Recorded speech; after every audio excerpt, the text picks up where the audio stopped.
오늘 이 아침 우리에게 주시는 말씀은 요한계시록 13장 15절로부터 18절의 말씀 봉독합니다. 그가 권세를 받아 그 짐승의 우상에게 생기를 주어 그 짐승의 우상으로 말하게 하고 또 짐승의 우상에게 경배하지 아니하는 자는 몇이든지 다 죽이게 하더라. 그가 모든 자, 곧 작은 자나 큰 자나 부자나 가난한 자나 자유인이나 종들에게 그 오른손에나 이마에 표를 받게 하고 누구든지 이 표를 가진 자 외에는 매매를 못하게 하니 이 표는 곧 짐승의 이름이나 그 이름의 수라. 지혜가 여기 있으니 총명한 자는 그 짐승의 수를 세어보아라. 그것은 사람의 수니 그의 수는 666이니라.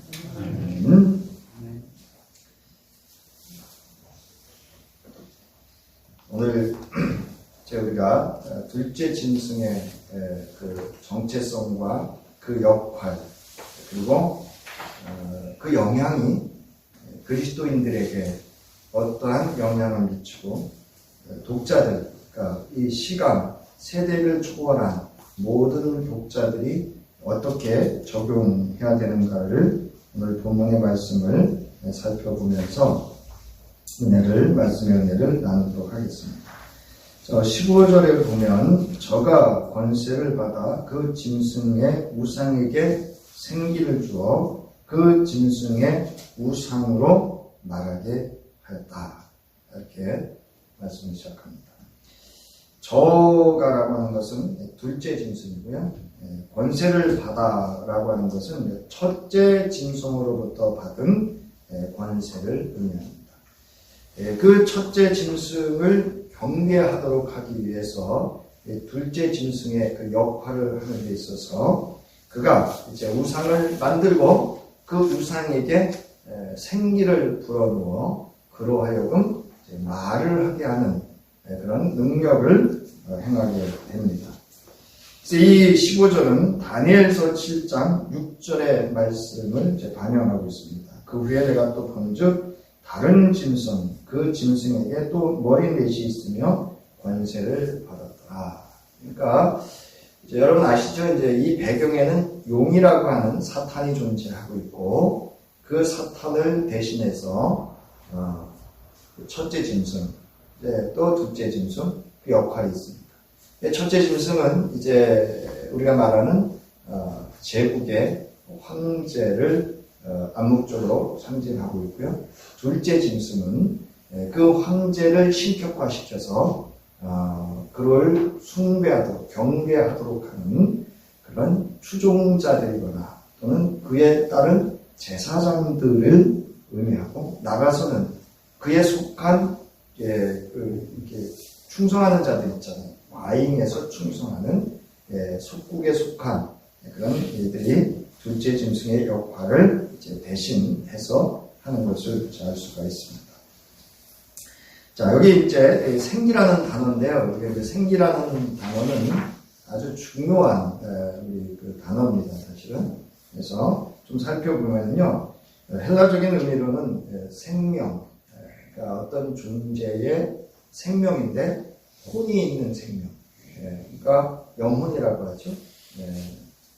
우리 인간의 그 어떤 보이지 않는 영역 속에서 그 생명을 모두 표현할 수 있는 그런 그 존재를 의미하는 단어입니다. 그런데 제가 이제 이 단어를 이렇게 찾다 보니까 그 영이라고 하는 이 단어인데요. 이거는 전이된 의미의 영입니다. 그러니까 밖으로부터 어떤 존재로부터 내면화된 영을 말합니다. 그러니까 이거는 인간이 가진 그런 영이 아닙니다. 그 다음에 예언적인 영입니다. 이건 이제 신탁과 해당이 되는데요. 하나님의 어떤 신호로부터 어떤 그 영, 신탁을 받아서 그 신탁, 말을 대언할 수 있는, 대리 역할을 할 수 있는 그런 의미의 영, 또는 신적인 영입니다. 우리가 신들렸다 그랬죠. 그런 의미의 영이고요. 그 다음에 우리 이제 기독교에서 이렇게 영 할 때는요, 가시죠. 하나님을 의미합니다.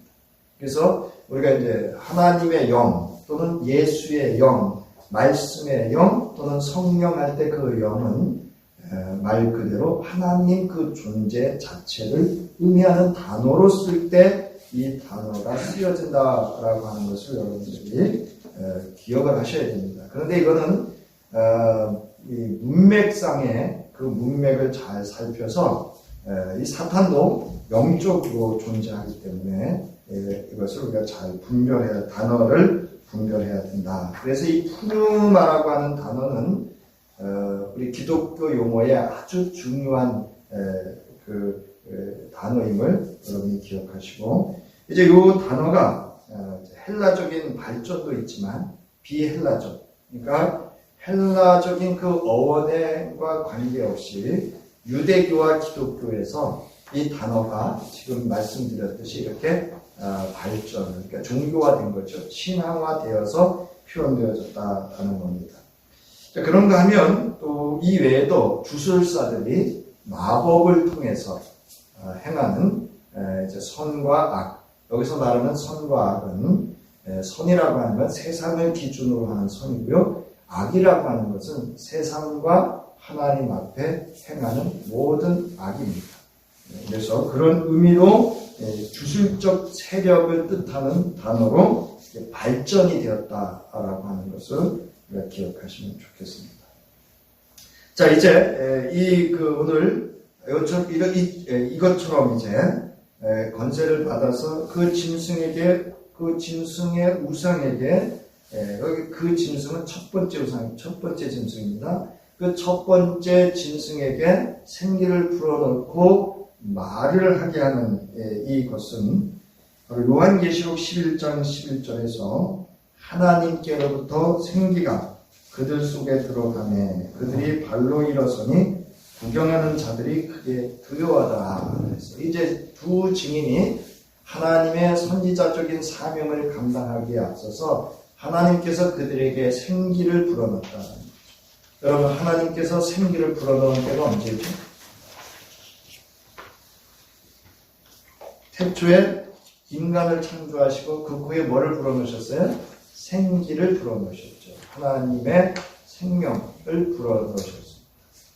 바로 이제 그 단어와 깊은 연관성을 가지고 있는 표현입니다.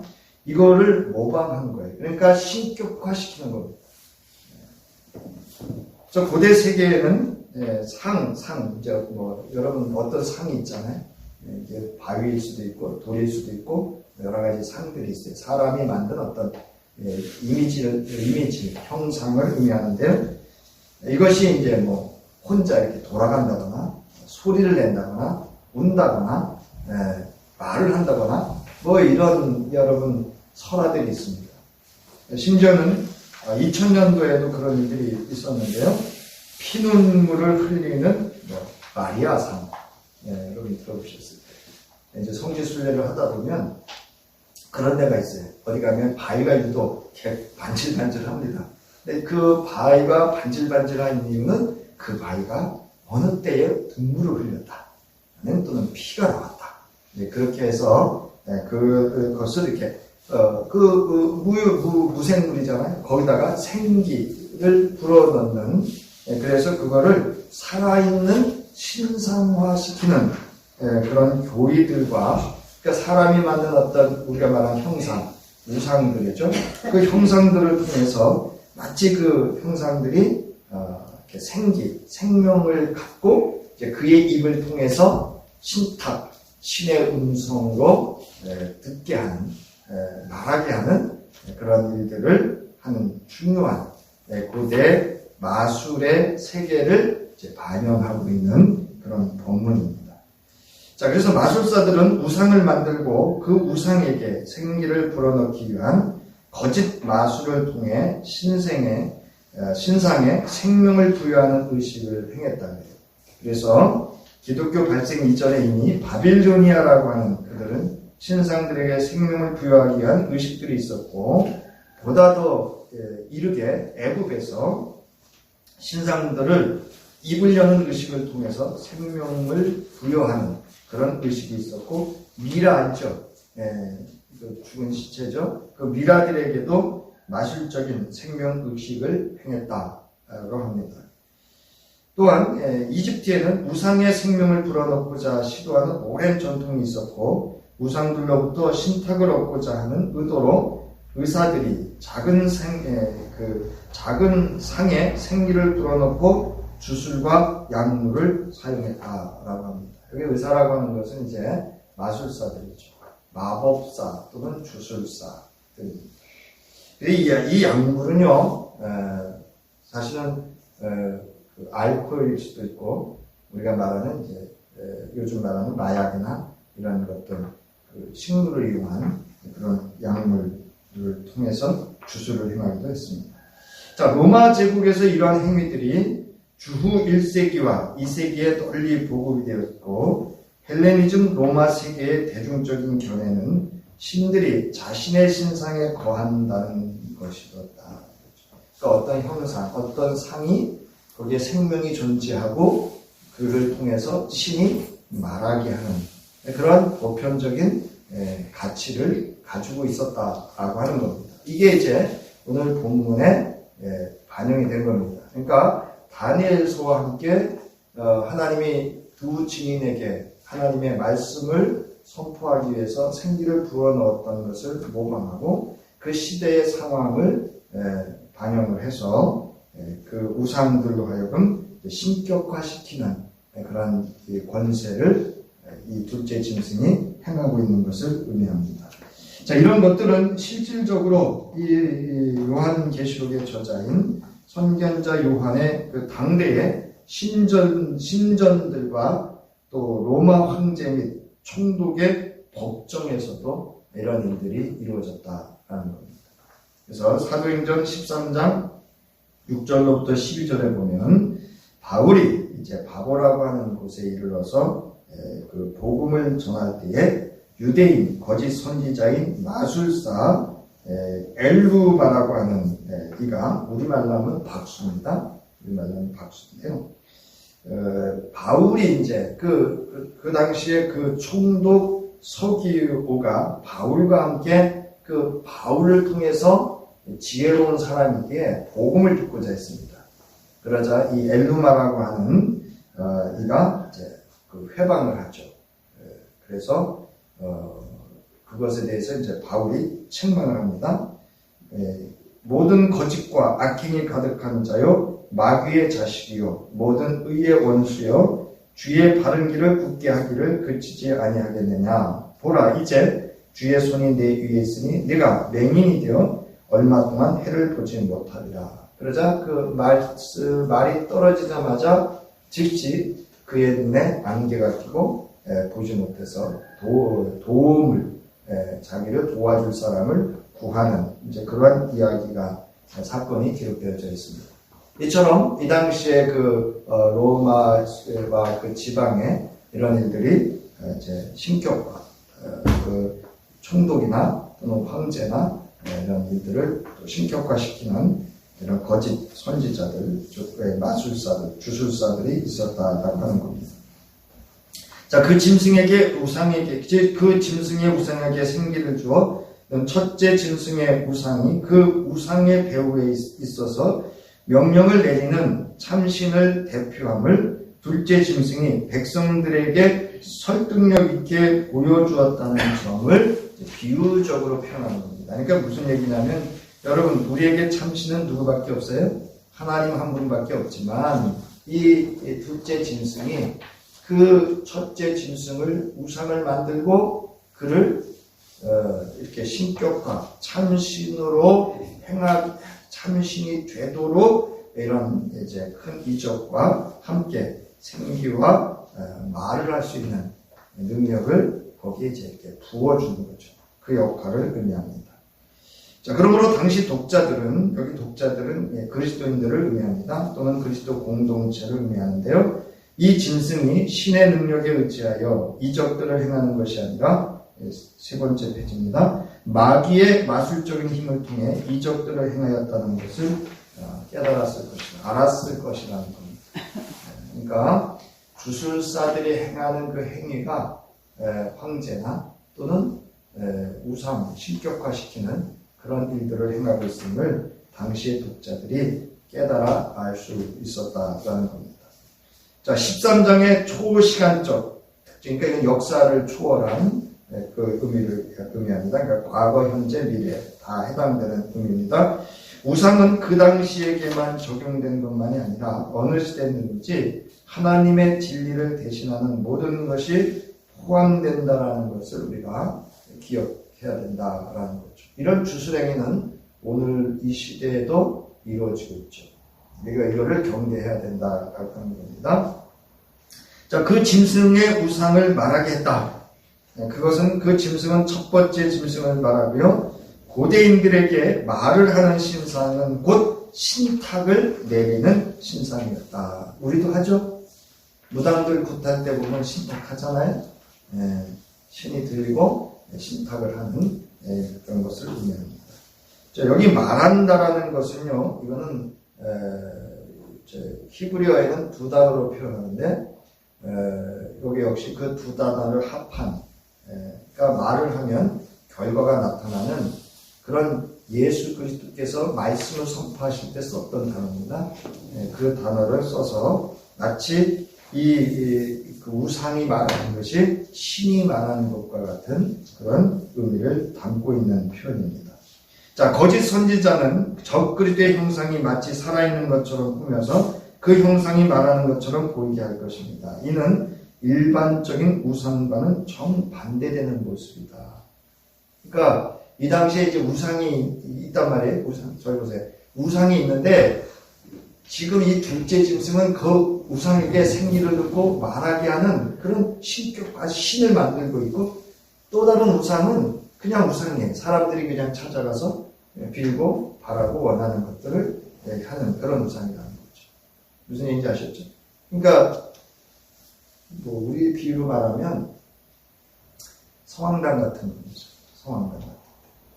어떤 성황당은 능력이 나타나고 어떤 성황당은 그러지 않고 그냥 돌 하나 던지고 지나가는 소원을 말하는 그런 것을 의미합니다.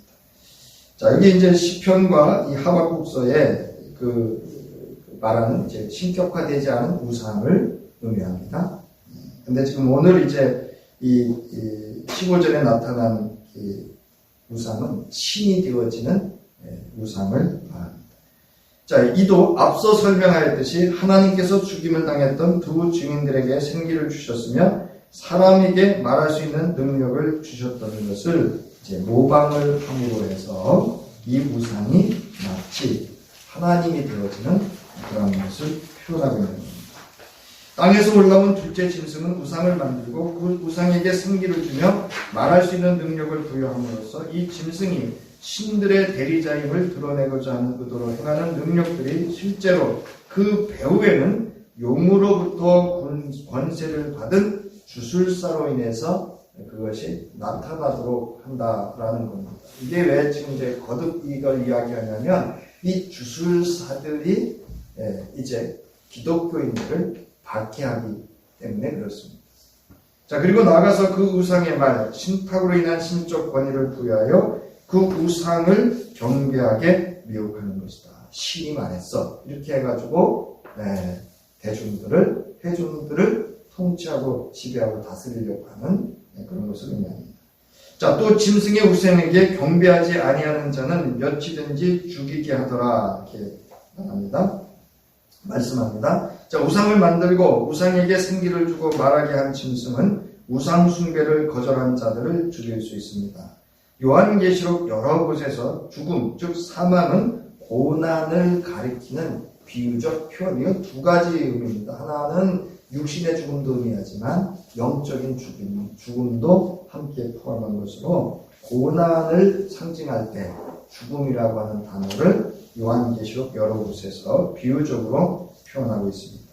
자, 둘째 짐승은 주술로 사회를 지배하며 그에게 저항하는 자들은 벌을 받고 명예를 얻지 못하도록 합니다. 자기 신상에게 절하지 않으면 죽임을 당할 것이라고 명령한 느부갓네살 왕이 명령했던 다니엘서 3장 1절로부터 7절의 사건을 반영하고 있습니다. 이처럼 둘째 짐승에 의해 첫째 짐승에 대한 우상을 섬기도록 하는 사역은 우상 숭배를 거부하도록 부르심을 받은 교회 공동체에게 고난이 주어질 것을 예상하는 말씀입니다. 그러니까 여러분, 모르고 당하는 것과 알고 경험하는 것은 다르기 때문에 이제 이 환상을 통해서 당시 독자들에게 선지자 요한이 어떠한 신앙생활을 할 것인가, 이미 이제 10절에서 이야기했듯이 왜 인내와 믿음으로써 그 믿음을 지켜야 되는지를 말씀하고 있는 것처럼, 이제 다시 한번 이 둘째 짐승의 역할을 통해서 성도들이 어떠한 신앙의 자세를 가져야 될 것인가를 이렇게 경각시켜주는 그런 말씀입니다. 자, 그 다음에 이제 여기 16절 쭉 있는데요. 그건 여러분 참조하시면 되고요. 이제 16절 보시면요. 저가 모든 자, 곧 작은 자나 큰 자나 부자나 빈궁한 자나 자유한 자나 종들로 그 오른손에나 이마에 표를 받게 한다 라고 합니다. 저는 누구냐면 바로 이 둘째 짐승을 의미하는데요. 그 둘째 짐승이 모든 자에게, 그래서 이게 모든 자는 누구냐 나오죠. 작은 자, 큰 자, 또는 부자나 가난한 자나 자유인나 종들을 의미합니다. 그 시대의 모든 사람들을 의미하는 그런 표현입니다. 이런 구체적으로 이렇게 인적 구성을 말하는 것은 각 사회 계층의 모든 자들을 포함한, 즉 예외가 없음을 보여주려고 하는 표현입니다. 이렇게 그 모든 자에게 그 오른손에나 이마에 표를 받기를 요구하는 것은 순종하지 않는 노예나 군인들과 다양한 종교의 여러 신들에게 충성하는 자들에게 낙인을 찍거나 문신을 하던 고대의 행위를 암시하는데, 이거는 소유의 의미가 있습니다. 너는 내 것이다 라고 하는 소유의 표로 하는 겁니다. 그래서 이거는 그냥 오늘날 이렇게 잉크 찍어서 찍는 게 아니고요. 불에 달궈서 이렇게 찍거나 아니면 파서, 문신을 파서 이렇게 행하는 그러한 표죠. 그런 인식, 또는 우리가 이제 낙인이라 했죠. 그 인을 찍는 행위를 의미합니다. 자, 그래서 여기서 노예의 낙인을 염두에 두었다면 짐승에게 경배하는 사람들은 짐승의 소유로 해석이 되고요. 군인들이나 종교적인 헌신자들의 낙인을 염두에 두었다면 경배자들은 짐승에 충성된 추종자들로 여길 수가 있다라는 겁니다. 어찌됐든 이 표라고 하는 것은 그 짐승의 소유이거나 또는 속해 있는 또는 추종자들을 의미하고 있는 그런 것을 나타나는 표라는 겁니다. 근데 이거 여러분, 제가 여기는 넣지 않았는데, 이거를 여러분 한때는 또 그 바코드니 이런 걸로 해석을 했는데, 그렇게 해석하시면 안 됩니다. 왜냐하면 이제 요 본문만 보면 그렇게 해석이 되지만, 우리 요한계시록 7장에 가면 믿음의 성도들에게도 뭐가 주어지죠? 표가 주어지죠. 그 이마에 예수의 이름이 새겨져 있다 그러잖아요. 하나님의 어린 양 예수의 이름이 새겨져 있다. 그게 표입니다. 이거는 사람의 눈으로 볼 수 있는 그런 표가 아닙니다. 그러니까 이 표는 상징적인 의미로 해석이 되어지는데요. 자, 저는 이제 말씀을 준비하면서 많은 것들을 이제 배우는 것 중에 하나가 왜 오른손과 이마에 새겼을까? 보면 가장 쉽게 드러나는 신체 부위라는 점이죠. 사람을 이렇게 딱 보면 분별 인식할 수 있는 그런 가장 잘 보이는 곳이기도 하지만, 그 다음에 보세요. 우리 이제 6페이지 중간쯤인데요. 이마는 이상적인 헌신을 표시하고, 손은 그 헌신의 실천적인 작용을 의미한다는 거예요. 그래서 여러분 신명기 6장 8절에 보면 하나님께서 그 말씀을 어디다 새기라고 해요? 미간과 손에 두라고 해요. 그래서 랍비들은 이렇게 말씀을 이렇게 해가지고 이렇게 손에 묶어가지고 다니고 합니다.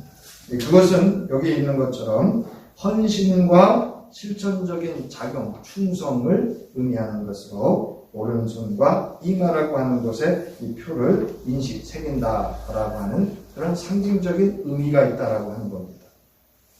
아주 그래서 이 표라고 하는 것이 이제 이 오늘 문맥상에서는 매우 깊은 의미를 가지고 있습니다. 자, 여기 보면 표라고 하는 이 카라그마라고 하는 단어는 몸에 문신 같은 것을 새기거나 영구한 자국을 만드는 것을 의미하는 것으로서 날카롭게 한다, 이렇게 날카롭게 새긴다, 그래서 지울 수 없는 그런 표를 의미합니다. 자, 요한계시록 7장 2절로부터 4절에 보면 14만 4천의 이마에 찍혀진 하나님의 임과 대조적으로 병행되는 그런 의미를 의미합니다.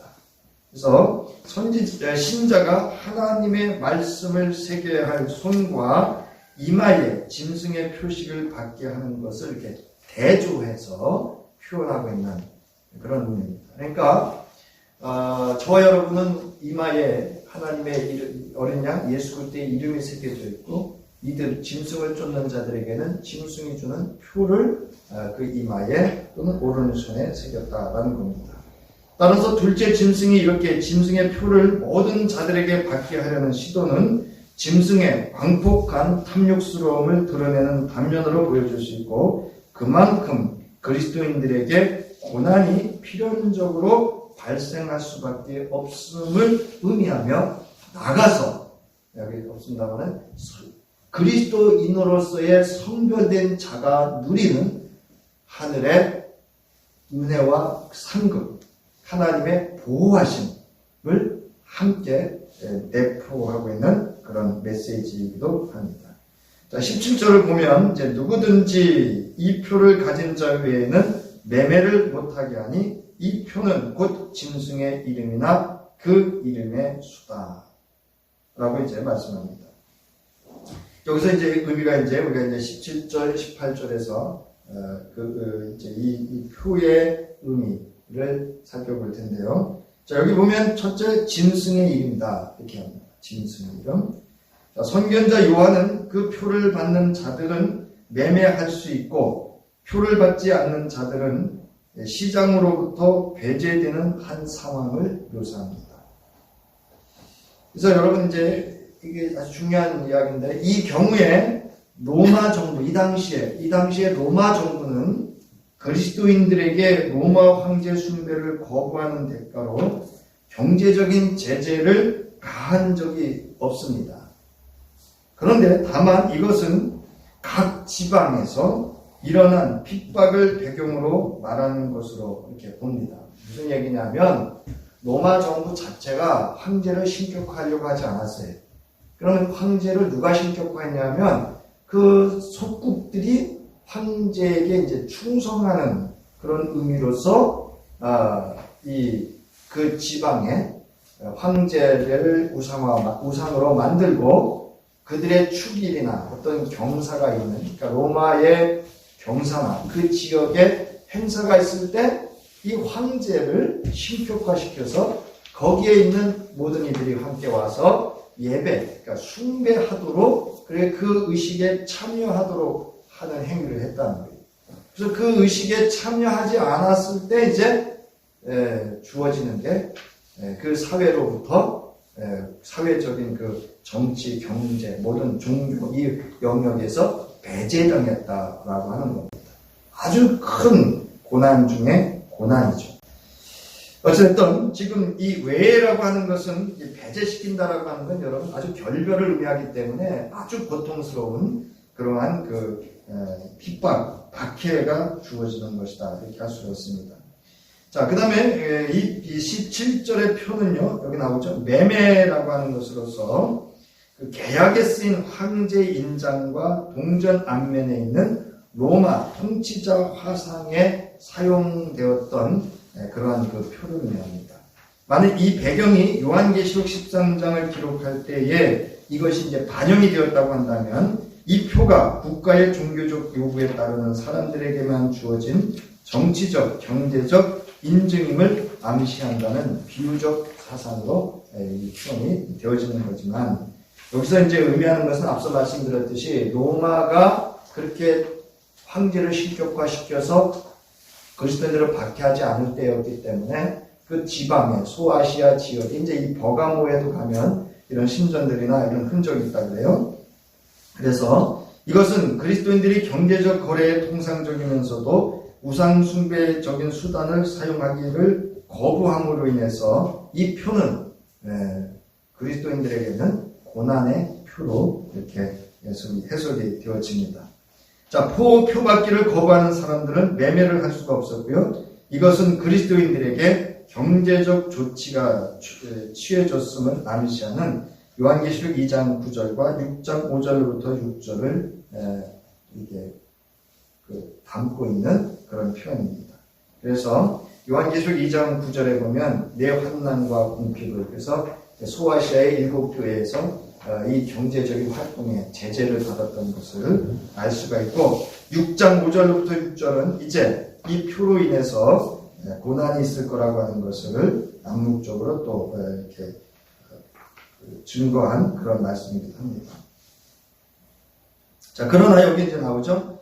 이러한 그리스도인들에게 가해진 박해와 심지어 순교는 요한의 시대 이후에도 지속될 것이었고, 새 창조에서는 성도들이 이러한 박해를 당하지 않을 겁니다. 근데 여러분, 오늘날도 마찬가지죠. 우리가 정말 예수 믿는 그리스도인으로서 우리가 직장이나 사업을 한다고 한다면 사회적으로부터 많은 활동에 제약이 따르고 있는 건 사실입니다. 자, 그 다음에 이 표는 짐승의 이름이다. 그 이름의 수라, 이렇게 하는데요. 짐승의 이름과 그 이름의 수라고 하는 것은 하나님의 이름이 있는 7장 3절로부터 8절의 인에 대한 패러디, 즉 모방으로서 이렇게 대조하는 그런 것을 의미합니다. 그 이름이라고 하는 것은 그가 지닌 인격과 본질, 존재의 모든 것을 함축한 표현으로 그의 성품에 참여한다는 의미를 갖고 있습니다. 이름의 표가 비유적인 것이며 문자적인 것이 아니라는 사실은 짐승의 이마에 모독하는 이름들이 있다는 사실에서 분명하게 드러납니다. 이미 13장 1절에서 짐승의 이마에는 신성을 모독하는 이름이 새겨져 있었음을 우리는 앞서서 말씀을 통해서 경험했습니다. 자, 이것은 지상에서 신적인 왕됨을 주장하는 거짓 주장을 비유적으로 암시하며, 마찬가지로 짐승에게 경배하는 사람들의 이마에 짐승의 이름을 쓴 것이 있다는 말은 자신이 신적인 왕임을 주장하는 짐승이 모독적인 주장에 짐승의 표를 받은 사람들이 경의를 표했다는 사실을 강조하고 있습니다. 그러니까 짐승의 이름이라고 하는 건 뭐냐? 하나님의 이름을 욕되게 하는 존재다라고 하는 것을 이제 독자들에게 알려주고 있는 그런 메시지입니다. 자, 그래서 예수를 믿는 사람들은 예수와 동일시되며 그의 이름의 능력으로 최후의 속임에서 보호를 받고, 또 우리가 여러분 누구의 이름으로 하나님의 구원을 경험하게 되죠? 예수의 이름으로 하나님의 구원을 경험하게 됩니다. 그래서 여러분, 우리가 예수의 이름이라고 하는 것은 예수 그리스도와 나가 동일시되고 있음을 의미하는 겁니다.